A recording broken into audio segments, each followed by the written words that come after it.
Somewhere in America, right now, there is a man sitting alone in a room the size of a parking space. He cannot see outside. The windows won't let him. He doesn't know if it's sunny or raining. He doesn't know if the world looks the same as it did the last time he was free. He just sits there, alone, with his thoughts, every single day. And here is the strange part. No one is supposed to know exactly where he is. Not the public, not the media, and for a while not even his own lawyer. He just disappeared, quietly, in the middle of January 2025. One day, he was in one place. The next day, he was gone. The state of Wisconsin simply said he had been moved. For his own safety, they said. They didn't say where. They didn't say why, exactly. They just said he was gone. And the place they sent him to? If the walls of that building could talk, they would beg you to stop listening. This is the story of what happened to Darrell Brooks after the cameras turned off,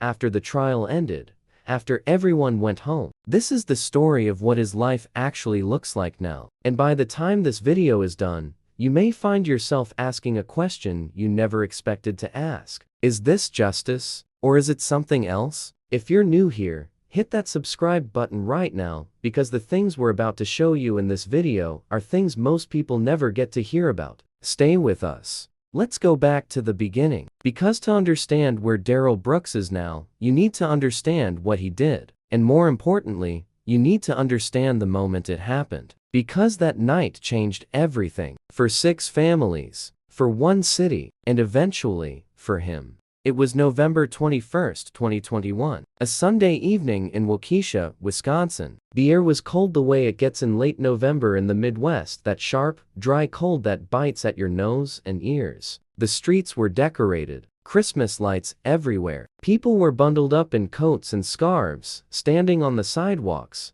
holding their kids' hands, smiling. It was the city's annual Christmas parade, one of those events that a small city lives for. Families had been waiting for it all year. Children were waving at the marching bands. Old people were sitting in lawn chairs wrapped in blankets. Everyone was happy. Everyone was safe. And then, at 4:39 in the afternoon, something happened that nobody in that crowd was prepared for. A red Ford Escape SUV came around a corner at high speed and drove straight into the parade. No stopping, no slowing down, no swerving to avoid anyone. It just kept going. The screams started almost immediately. People ran. Parents grabbed their children and threw themselves out of the way. Marching band members scattered. An 8-year-old boy was hit. A grandmother who had come out just to watch the parade was hit. Members of a dance group called the Dancing Grannies, women in their 60s and 70s who had practiced for weeks for this exact moment, were hit. By the time the SUV left the parade route, 62 people had been injured. 6 people were dead. The youngest victim was 8 years old. His name was Jackson Sparks. The oldest was 81-year-old Virginia Sorensen. In between them were 4 other people, real people, with families, with grandchildren, with favorite songs and morning routines and things they were looking forward to doing that Christmas. All gone. In less than a minute. The driver of that red SUV was found a few blocks away. He had knocked on a stranger's door asking for help. He said he was homeless. He seemed confused. His name was Darrell Edward Brooks, JRB. He was 39 years old. And what happened next, from his arrest, to his trial, to where he is right now, is one of the strangest and most unsettling journeys in recent American legal history. The first strange thing people noticed about Darrell Brooks was that he didn't seem to fully understand, or maybe didn't fully accept, what was happening to him. From the very beginning, he acted differently than most people in his situation. He made unusual statements. He questioned the authority of the court. He had odd arguments about legal technicalities that didn't make sense. Some people watching thought he was trying to look mentally ill to get out of trouble. Others thought there was something genuinely different about how his mind worked. It came out later that as a child around 12 years old, he had been diagnosed with bipolar disorder. A court examination also found that he had something called antisocial personality disorder. These are real conditions. They affect how a person thinks, feels, and makes decisions. But Wisconsin decided he was mentally fit to stand trial. And so the trial began in October 2022, and it became one of the most chaotic trials anyone had seen in a long time. Darrell Brooks decided to represent himself. No lawyer, no legal training, just him, standing in a courtroom, trying to defend himself against 76 criminal charges, including 6 counts of first-degree intentional homicide. He interrupted the judge. He argued about whether the court had authority over him. He asked strange, circular questions during cross-examination that confused even the people he was questioning. He was removed from the courtroom multiple times and had to watch parts of his own trial on a screen from another room because his behavior made it impossible for things to move forward.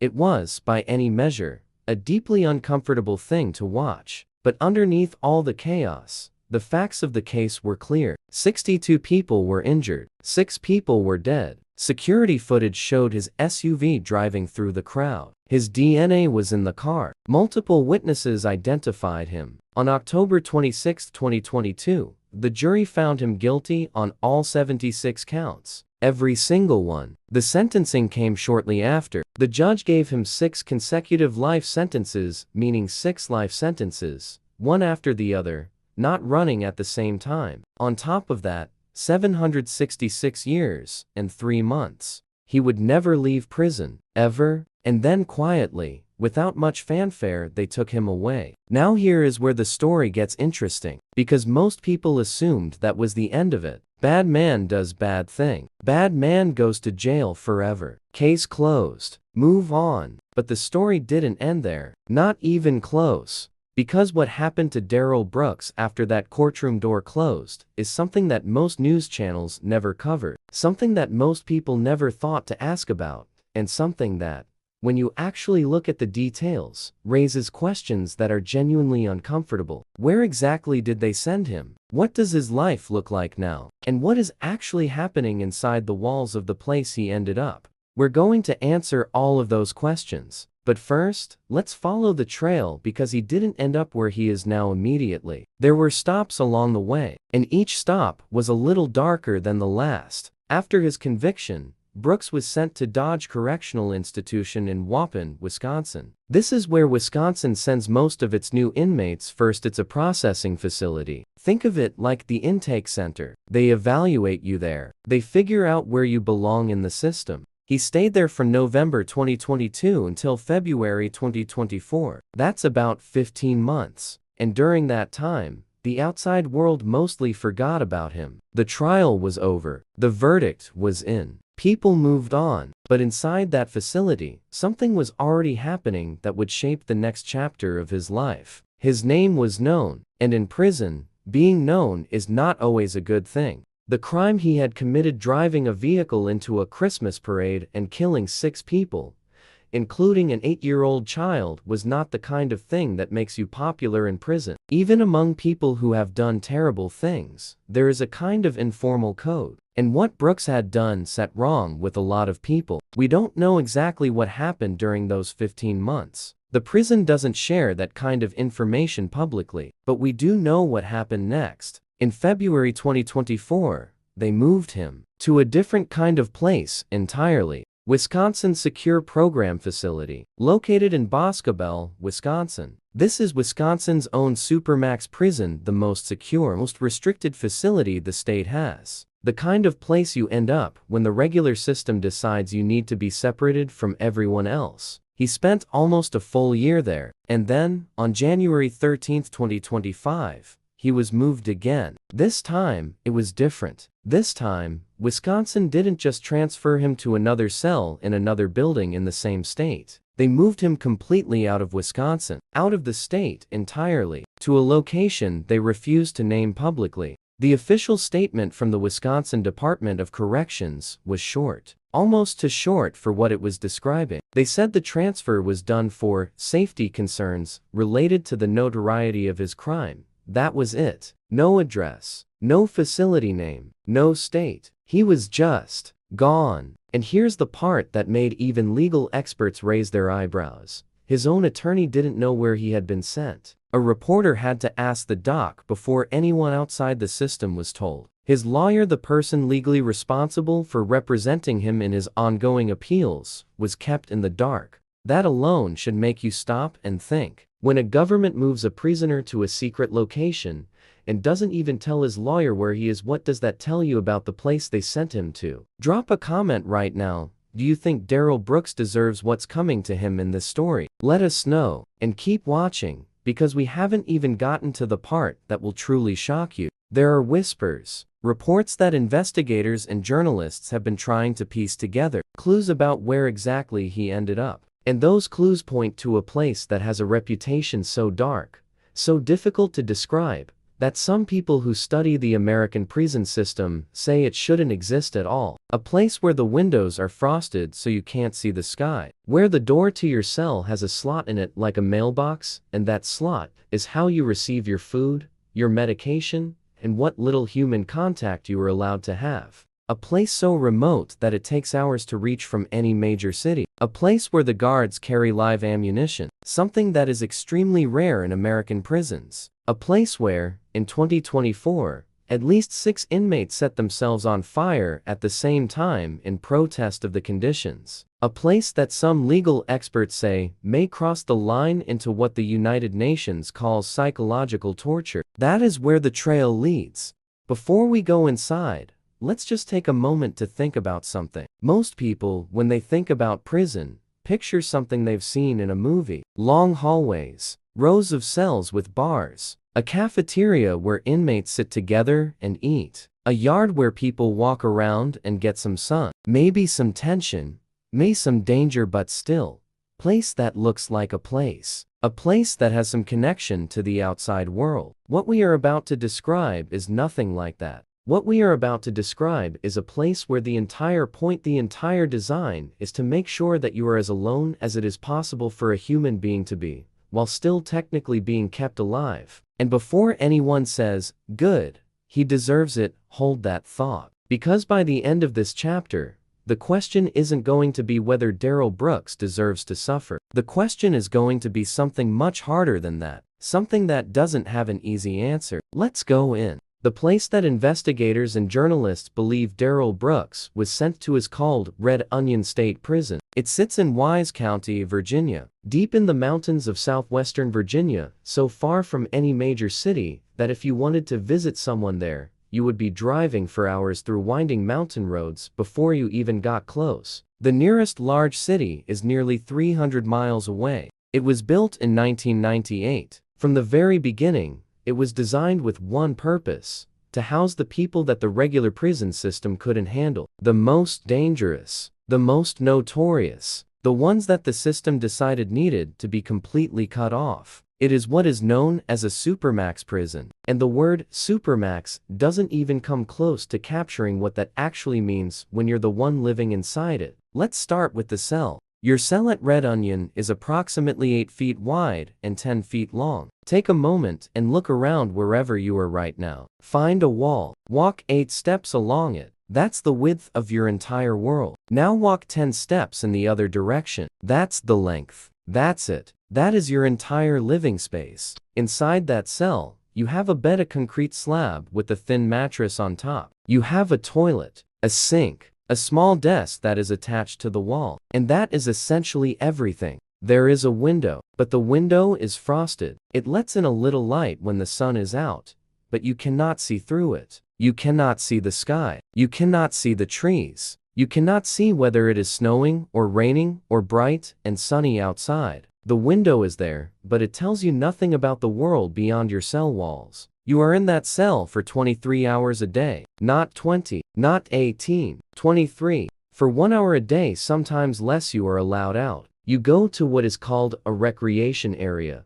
But before you picture a yard with fresh air and space to move around, understand what this actually is. It is a slightly larger concrete room. Sometimes it is outdoors, in a caged area barely bigger than a large closet. Sometimes it is just another indoor room. You are alone there too. No other inmates. Just you and the concrete. And then it's back to the cell. Back to the 8 by 10. Back to the frosted window. Back to the silence. Every meal is delivered through a slot in your cell door. Imagine a small rectangular opening like a mail slot, cut into a heavy metal door. 3 times a day, a tray slides through that slot. You eat alone, always alone. You never sit at a table with another person. You never have a conversation over food. The slot opens, the tray comes through, the slot closes. That is mealtime. Former inmates who have spoken publicly about red onion have described finding things in their food that should not be there. Maggots, foreign objects, food that had clearly been tampered with. These are allegations. Not every guard does this, and the prison officially denies mistreatment. But the accounts exist, and there are enough of them that they cannot simply be dismissed. Your medication, if you take any, also comes through the slot.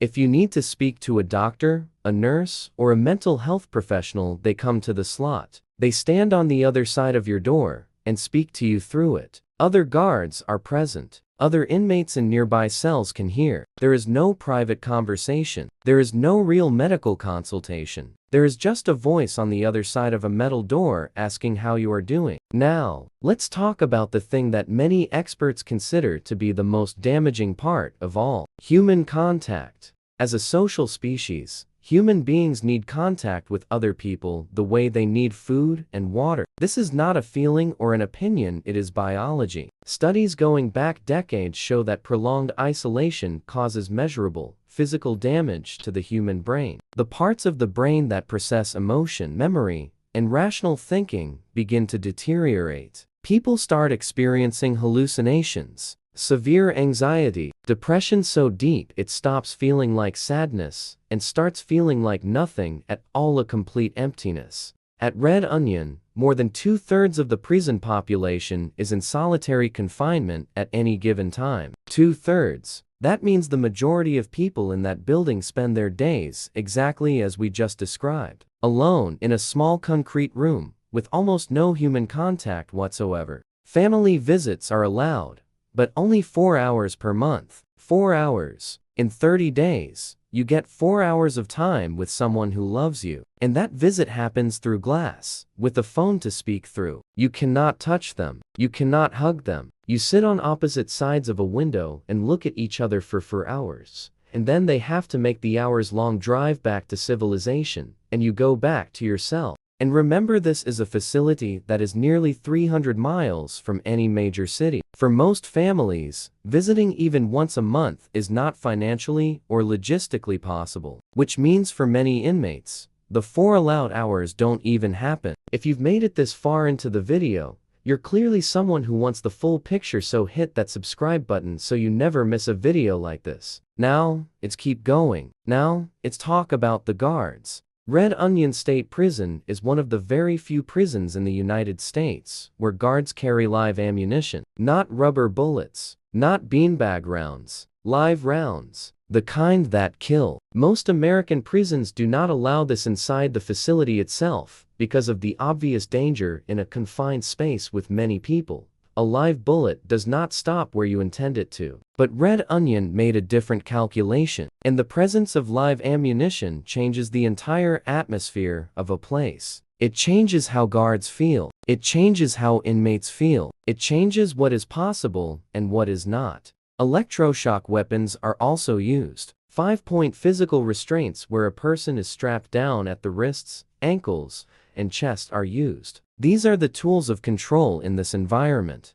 Former guards have spoken about the culture at Red Onion. Some describe a place where the rules were enforced with professionalism and restraint. Others describe something darker, a culture where the isolation of the facility, the distance from oversight, and the nature of the population created conditions where abuse could happen and go unreported, where a guard might say something cruel and no one would ever know, where basic dignities could be withheld because there was no one watching. Again, these are allegations, not proven facts across the board, but they come from enough different sources, over enough years, that the pattern is hard to ignore. And then came September 2024. This is the moment that, more than anything else, tells you what life inside Red Onion is actually like. In September 2024, just months before Darrell Brooks is believed to have arrived, at least 6 inmates at Red Onion State Prison set themselves on fire at the same time, as a group, in protest. Let that settle for a moment. 6 human beings decided that setting themselves on fire was preferable to continuing to live the way they were living, that the pain of burning was something they were willing to choose over another day inside those walls. That was the statement they made. That was how loudly they needed to scream to be heard. Investigators looked into it. There were inquiries. The story made some news. And then, like most prison stories, it faded from the headlines and people moved on. But the fire happened. The desperation behind it was real. And whatever was pushing those 6 men to that moment, the isolation, the conditions, the sense that no one was coming and nothing was going to change, that didn't go away just because the cameras did. Now, here is where we bring Darrell Brooks back into the center of the story, because everything we just described, the cell, the slot in the door, the frosted window, the 4 hours of family visits per month, the guards with live rounds, the 23 hours alone, all of that is the environment he is now believed to be living in every single day. And there is something specific about his situation that makes it even more layered than the average person sent to a place like Red Onion.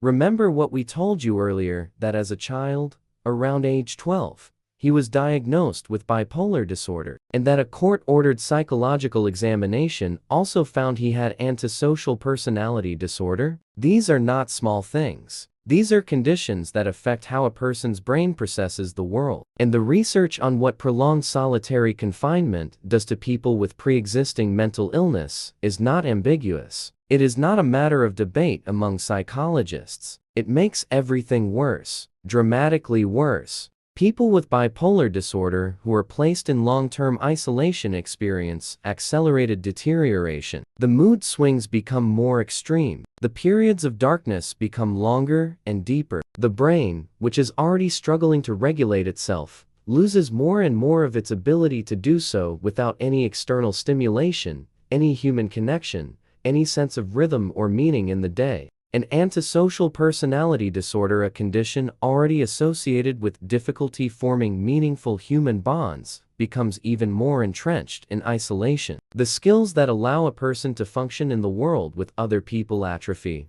like a muscle that is never used. The United Nations has a set of rules for the treatment of prisoners. They are called the Nelson Mandela Rules. And those rules state clearly that solitary confinement defined as 22 or more hours per day without meaningful human contact becomes a form of torture when it lasts for more than 15 consecutive days. 15 days. Darrell Brooks has been in the system since November 2022. That is years, not days. Leave a comment below. Do you think the American prison system is designed for punishment, for rehabilitation, or for something else entirely? We read every single comment. Now keep watching, because chapter 3 is where everything comes together. But here's the thing about this story that doesn't let you look away so easily. Because while all of this is happening inside those walls, something else has been happening on the outside. Something that the victims' families have had to watch. Something that has added a layer of frustration and pain on top of everything they already carry. Darrell Brooks has been filing appeals. From inside that prison, from that cell,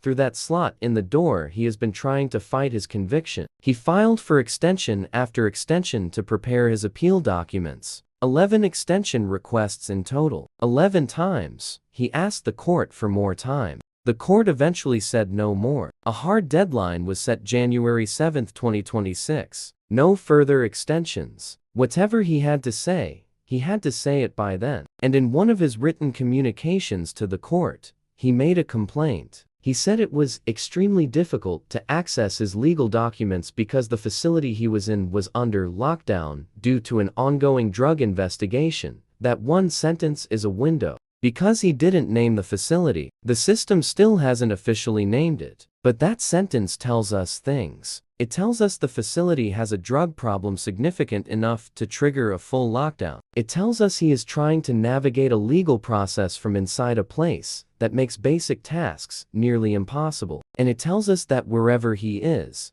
the walls are very, very thick. His former attorney wasn't told where he was until a reporter asked. The court had to order both the district attorney's office and his former lawyer to confirm that his case files had physically been sent to him because nobody could be certain that a man in an undisclosed location in a different state had access to his own legal papers. Think about that. A man serving 6 life sentences, trying to appeal his conviction, being held somewhere so remote and so locked down that the court itself had to check whether he had access to his own documents. This is the reality of his life now. Not a movie, not a story, an actual human life. A terrible, complicated, deeply troubling human life, playing out in a building that most people will never see, in a county that most people couldn't find on a map, in conditions that experts say damage the human mind in ways that cannot be undone. And the 6 families in Waukesha are still grieving. Jackson Sparks never got to turn 9. The dancing grannies have an empty spot in their group that will never be filled. 6 families are spending Christmases differently now,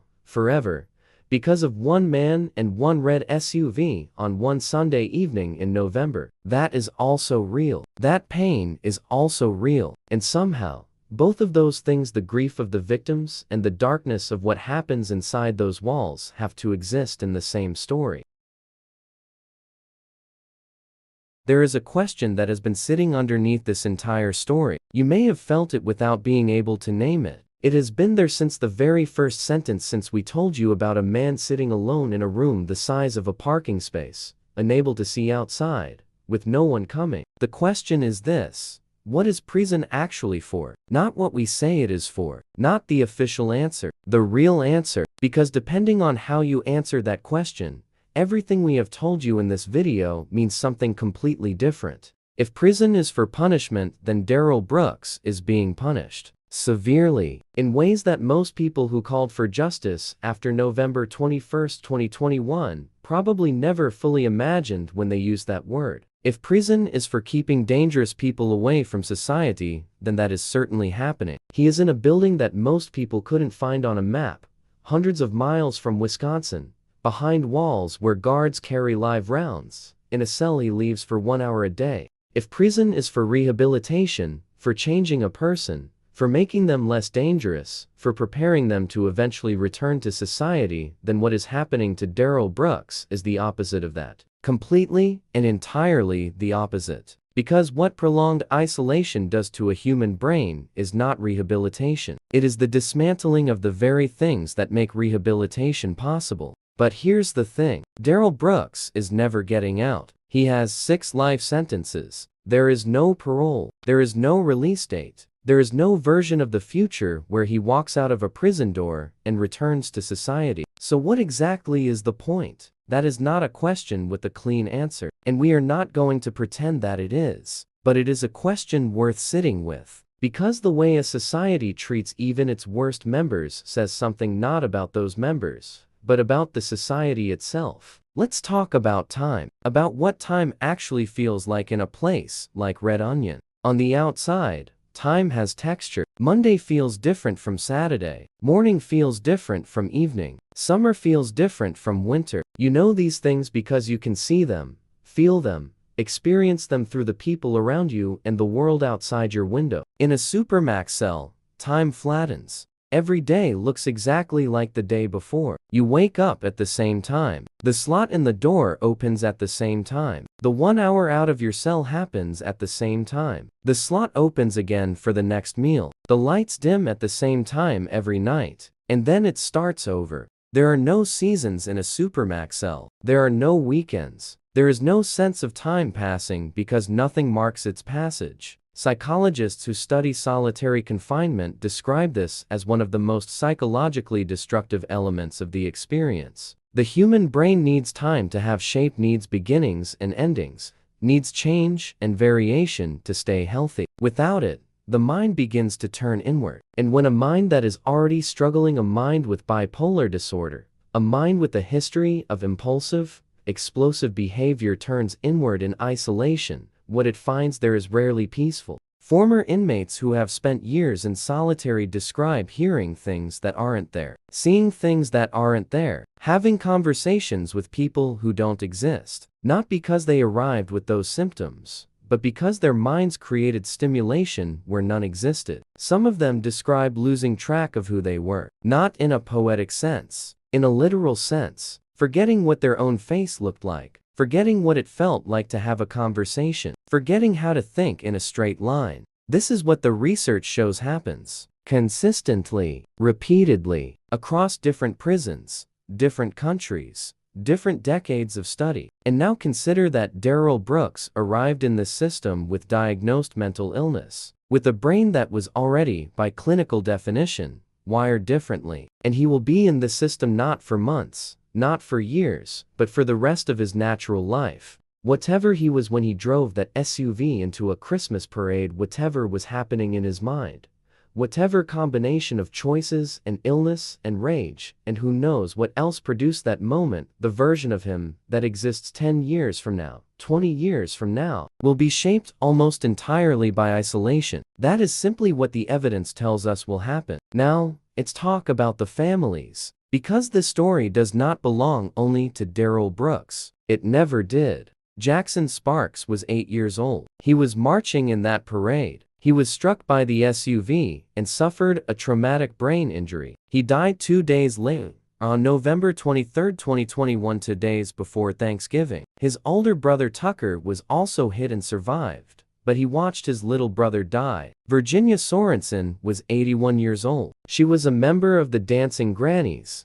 a group of older women who performed in local parades. She was struck and killed instantly. Leanna Owen, 71, also a dancing granny, also killed. Tamara Dorand, 52, also a dancing granny, also killed. Jane Kulik, 52. She was there representing the bank where she worked, handing out candy to the children watching the parade. She was killed. Wilhelm Hospel, 81. He was walking beside his wife when he was struck. He died. His wife survived with injuries. 6 people. 6 completely ordinary people who woke up that Sunday morning with normal plans for a normal day. 6 people who had no connection to Darrell Brooks, who had done nothing to him, who simply existed in the same street at the same moment. Their families have spoken publicly about what life has been like since. About holidays that feel wrong now. About the way a name can stop a room. About children who ask questions that don't have good answers.